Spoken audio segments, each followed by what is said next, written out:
some betrayals don't arrive with fireworks. They settle in like a draft in a closed room, subtle, chilling, and impossible to ignore once you finally feel it. It was a Tuesday. Plain, unremarkable. The kind that slips through the cracks of memory, if not for the sharpness of what came after. I was in the living room of our townhouse in Cedar Falls, Missouri, hunched over my laptop, trying to stretch a dwindling paycheck across too many bills. The hum of the dishwasher in the kitchen, the faint clicking of my son Max tapping his pencil against the dining table, background noise I'd come to rely on. Familiar things. Safe things. I remember it was overcast. The sky hung low, like it was carrying a secret it couldn't quite let go of. And then ping. A notification popped up, cutting through my screen like a whisper turning into a scream.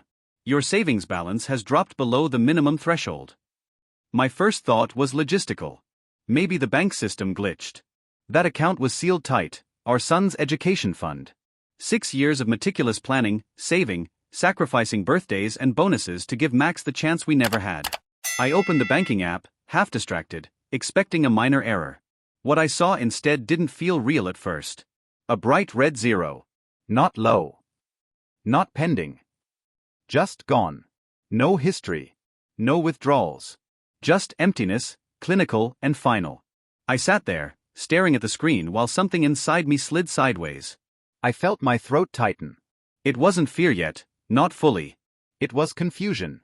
A subtle shift in gravity. Then I called her. Amanda. My voice cracked on the second syllable. No answer. I tried again. Louder. Still nothing. I walked through the house like someone navigating a dream they couldn't wake up from. Her keys weren't on the hook. Her coat was missing. And the master bedroom closet, half empty. It was then the static in my chest turned into something darker. Something heavy. For weeks, Amanda had been different. More makeup for quick errands. More silence in the mornings. More phone calls taken behind closed doors. I'd chalked it up to stress. We all carried our own private wars. I never thought, no, I never let myself think. I dialed again. Straight to voicemail. Max, unaware of the storm building inside me, wandered in eating an apple. His cheeks still sun-kissed from recess, his shoelaces untied like always. Where's Mom? I asked, trying to keep my voice from shaking. She said she had to go somewhere, he answered mid-bite. Somewhere. That word sank like a stone. I opened our shared credit card account. I already knew what I would find. Maybe that was the worst part. The knowledge was there before the screen confirmed it. Charges stacked one after another. Flights to the West Coast, hotel stays in Los Angeles, fine dining spots we'd never dreamed of affording, let alone justifying. Amanda hadn't just taken the money. She'd taken our plans. Our trust. She'd taken our son's future and traded it for room service and rooftop bars. I wanted to scream, to break something, to tear the world in half with my bare hands. But Max was still standing there. Watching. So I didn't scream. I swallowed the sound. Like always. He reached out, placed a small hand on my shoulder. "It's okay, Dad," he said. His voice was strangely calm. I already fixed it. At the time, I thought he was just trying to comfort me. A child's innocent attempt to glue together a broken house with a few kind words. But something in his tone, it didn't sound like comfort. It sounded like certainty. In the days that followed, I drifted through life like a man watching his own house burn from the inside. Everything smelled like smoke. Every morning felt off balance. I went to work, nodded through meetings I didn't hear, made Max's lunch with hands that shook more than I'd admit. But Max, he didn't flinch. He moved through the days like nothing had changed. His grades stayed solid, his routines intact.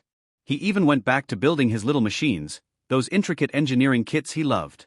At first, I thought it was denial. A child's mind protecting itself from pain too large to name. Then I noticed the late nights. He'd disappear into the garage, re-emerging with smudged hands and glassy eyes. I caught him whispering on the phone more than once, too quietly, too carefully. I asked once casually who he was talking to. He froze. Then shoved the phone into his pocket. "Just homework," he muttered. "Homework," I repeated, staring at the locked garage door later that night. I told myself not to pry. Not yet. But then, there was the whiteboard. It was a Wednesday. I came home early, hoping Max hadn't beaten me back from school. I stepped into the garage, just to check. What I saw stopped me cold. The wall was covered in notes. Hand-drawn diagrams, wire maps, lists of dates, account numbers. There were post-its with names, Amanda's, others I didn't recognize. In the center, written in Max's sharp, precise handwriting, were the words, "She knew. She helped." Beside it, his laptop blinked with rows of code, running sequences far beyond anything a 10-year-old should even understand. Max was at the workbench, soldering something small, circular, with a thin wire antenna. "Max," I said, my voice low. He jumped. Tried to block the whiteboard with his body. "It's nothing. Just school stuff." I stepped closer. "Since when does 4th grade require surveillance devices?" He didn't answer. Just stared at the floor. I wanted to believe it was innocent. Maybe he was just acting out. A strange form of grief. But something told me, this wasn't reaction. It was design. The next few days blurred into one long anxiety attack. Max started locking everything. His tablet, the garage, even the whiteboard. And I pretended not to notice. Because what else could I do? Confront him? Tell a 10-year-old to stop acting like a spy because it made me uncomfortable? That night, Amanda called. I didn't want to answer. But curiosity is a cruel thing. "Aaron," she said. Her voice wasn't smug anymore. It cracked at the edges. "You have to help me." Help her. The woman who walked out on us with my son's future in her purse. The woman who ghosted her child without a note, without a goodbye. "You're calling me," I said, "for help." "There's no money," she stammered. "All the accounts gone. Even Damien's. Everything's frozen. The police are involved, I don't know why." I didn't say anything. I just listened to her fall. "I didn't do anything wrong," she whispered. "Not like this. I didn't deserve this." I glanced across the room. Max sat on the floor, assembling something with wires and screws, his fingers calm and focused. And then he looked up. "Put it on speaker," he said. I hesitated. He repeated it, this time without emotion, without question. So I did. "Mom," he said. His voice was ice. "You called us because now you need something." Amanda broke into tears. "Sweetheart, I know I hurt you, but I didn't mean." "You didn't mean to empty my college fund?" Max's voice didn't shake. "Didn't mean to run off with someone who scams people for a living? Didn't mean to abandon us?" She tried to speak, but he cut her off again. "I don't want to hear it," he said. "It's already done." There was a pause. Then Amanda's voice, small, confused, What do you mean?" Max looked me straight in the eyes. His voice softened. "Don't worry, Mom. I already fixed everything." And with that, he ended the call. That night, I couldn't sleep. I lay there in the dark, trying to make sense of what I'd heard of him. My son. Max. "Don't worry, Mom. I fixed everything." The words kept replaying, quiet and clinical like something out of a detective film. But this wasn't fiction. This was my life. My 10-year-old child, calm as ever, had just dismantled her. But how? And why? At dawn, I found him already awake in the kitchen, typing on his laptop with the kind of focus you'd expect from a Wall Street analyst, not a 4th grader. "Max," I said carefully, "what did you mean last night? What did you fix?" He looked up from the screen, completely unbothered. "You'll see." I wanted to press him. I should have pressed him. But something held me back. Fear, maybe. Or maybe just the sinking realization that I wasn't the one in control anymore. A few days later, he showed me. It happened in the living room. He called me over, sat me down on the couch like a parent delivering bad news to a child. His tablet lit up, revealing a dizzying spread of banking apps, transaction reports, and graphs that looked ripped from some financial crimes documentary. He spoke like a surgeon. Clean, direct, emotionless. "I tracked Mom's logins," he said. "She used the same password on her phone for everything. I accessed her accounts first, then Damien's. He didn't even use two-step authentication." I blinked, trying to absorb what I was hearing. You got the money back?" "Every cent," he nodded. "Moved it to a new fund. Under my name this time. Safer." He swiped the screen. There it was, our son's education account, fully restored. But not just restored, organized. Optimized. Dividends already accumulating from investments I didn't understand. And that's not all, he added. Damien had dozens of other accounts. Fake companies. Offshore shells. I traced them all. Sent reports to federal investigators. I stared at him, heart pounding. "You reported them?" He nodded.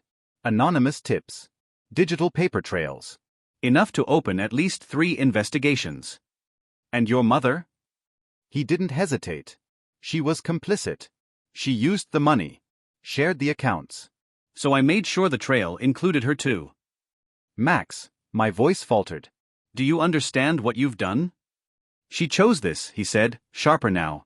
She walked away. I just made sure she didn't get to keep the getaway car. My stomach turned. It wasn't just what he'd done, it was how he spoke about it. Like it was a math equation. No emotion. No regret. I reached for the tablet, staring at the layers of data. Max leaned back, satisfied. She made her move, he said. I made mine. I looked at him, really looked at him, for the first time since Amanda left. Not as a boy, but as something else. A mind already shaped by betrayal. A child who had learned not just how to protect himself, but how to strike back.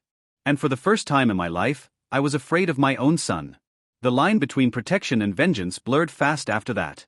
I kept telling myself this was temporary, some fevered survival mechanism Max would outgrow. But the truth was, he wasn't just reacting. He was building.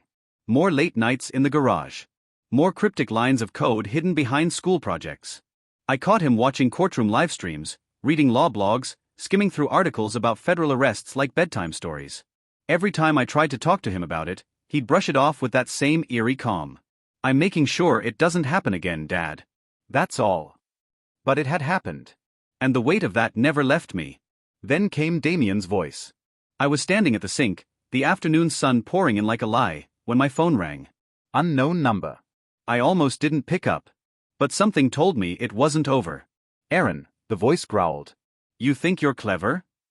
My spine stiffened. Damien.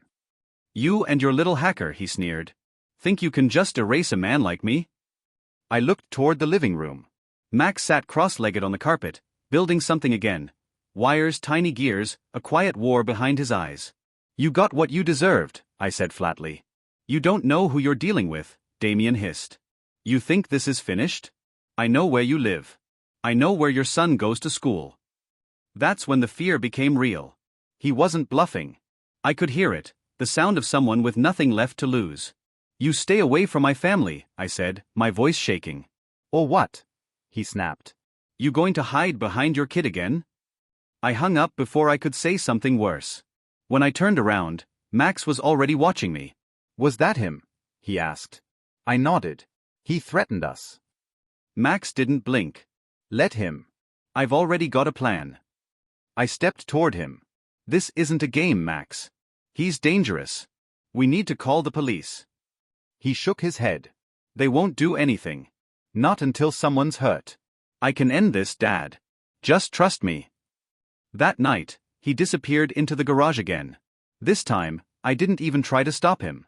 I just sat there, pacing the hallway, heart hammering. I wanted to believe he was bluffing too. That his bravado was just a mask over fear.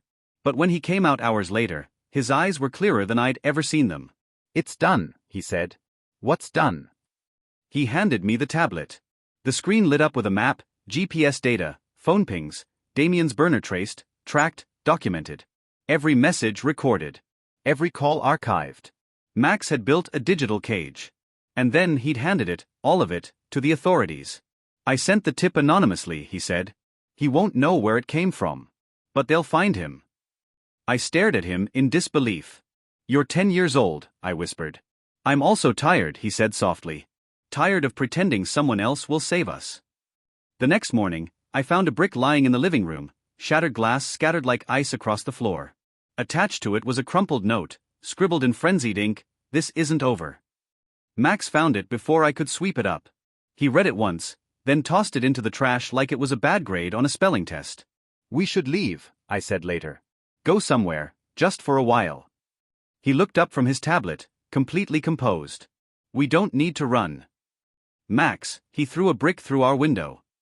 I know, he said, closing the laptop slowly. That was his last move. Mine's next. The words chilled me.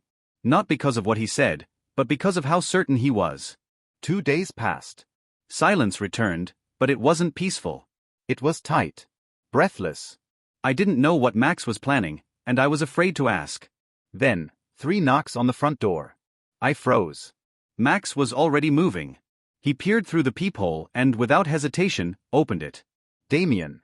He looked nothing like the man in Amanda's photos. Gone was the smugness. In its place was desperation, eyes bloodshot, fists clenched. "Where is he?" he growled, stepping into the doorway. I moved between them. "You need to leave. Now." But Max stepped forward. "You ruined my life," Damien spat. "No," Max said evenly. "You did that all on your own." Damien took a step forward, towering over him. "You think you're smart, kid? You're a pest. A virus. You're broke. Wanted in 3 states. And now standing here, threatening a child," Max replied, his voice flat. "That's a new level of dumb, even for you." I tried to grab Max, pull him back, but he didn't move. "You really think you can scare me with your gadgets?" Damien sneered. Max reached into his hoodie pocket and pulled out a small device, no bigger than a key fob. He pressed a button. Damien's phone buzzed in his pocket. "What's this?" he snapped, pulling it out.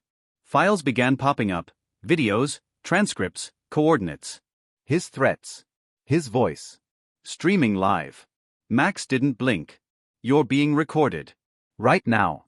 And so is this entire conversation. The police already have everything. You're bluffing." Amid the silence, the wail of sirens crept closer. Max tilted his head. "Am I?" Damien's face contorted, and for a split second he lunged. But the flashing red and blue outside stopped him mid-stride. Uniforms poured in through the doorway. He didn't resist. As they cuffed him, he turned one last time toward Max. "This isn't over." Max stared back, unshaken. "Yes. It is." The door closed behind them, the lights faded. I stood in the wreckage of my front hall, hands trembling, heart rattling inside my ribs. Max looked at me, calm, quiet. "I told you I had one more move." I couldn't speak. I didn't know whether to hold him, or hide from him. The days after Damien's arrest were quieter than I expected, but it was the kind of quiet that doesn't soothe. It hovers. It waits. The shattered window got boarded up. The case made the local news. "Cybertip leads to multi-state fraud arrest," the headline said. They had no idea the source was a 10-year-old boy who hadn't flinched once. I hoped, maybe foolishly, that it was over. That we could go back to cereal in the mornings, spelling tests, little league games. But Amanda called again. A different number this time. I almost didn't answer. But she always knew how to find cracks in my resolve. Her voice had lost its polish. It trembled. "Aaron. I don't know what else to do." I didn't respond. "They froze everything," she whispered. "My accounts, my car, even my phone plan. I'm sleeping in a friend's basement. The police, they think I helped him." "You did." "I didn't know. You chose him." She paused. I heard her breathing, ragged and panicked. "You're the only one I can call." "No," I said. "I'm just the one who still answers." "What about Max?" Her voice cracked. "Don't you think he deserves a mother?" I looked at Max then, standing silently in the hallway, listening, his arms crossed. He didn't look angry. He looked done. I answered without hesitation. "He doesn't need someone who walked away." She broke down on the line. I let her. Then I hung up. Max stepped into the room. Was that her? I nodded. Did she ask to come back? Yes. He stared at me for a long moment. Did you tell her no? I met his eyes. I did.